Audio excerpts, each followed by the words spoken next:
Fis-Sirja s-sitwazzjoni tibqa' waħda diffiċli, sitwazzjoni fejn ħadd ma jista' jidħol u ħadd ma jista' joħroġ.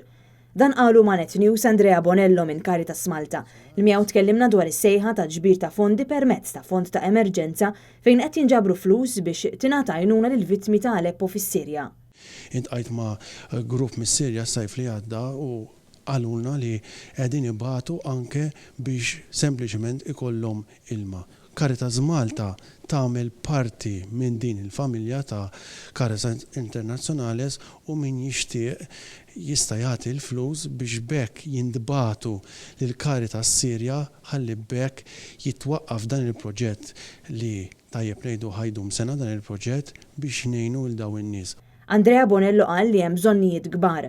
Dan kif in-nies fis-Sirja huma neqsin minn bżonnijiet bażiċi fosthom l-ilma u l-kura. Aktar u aktar wara l-attakk tal-ġimgħa l-oħra fis-Sirja bl-armi kimiċi. Bħalissa kif smajna l-ġimgħa l-oħra għaddejjin minn tbatijiet kbar, kien hemm dik il-attakki minn armi kimiċi u dawn in-nies għandhom bżonn għajnuna kemm filma, fi skejjel, kif ukoll għandhom bżonn għajnuna fikel, fi ħwejjeġ, dawn m'għandhom xejn. Bħalissa t-tfal qegħdin ibatu l-iktar hemmhekk hemm problema li ma nistgħux la nies joħorġu laqas jidħlu. Il-mira ta' dan il-proġett hi biex dawk il-familji kollha affettwati jerġa' jkollhom l-opportunità jibnu l-komunità tagħhom u t-tfal jerġgħu jibdew jattendu għall-edukazzjoni fl-iskejjel li jinbnew. Dawn jingħataw dak kollu li jkollhom bżonn, inkluż l-affarijiet għall-iskola.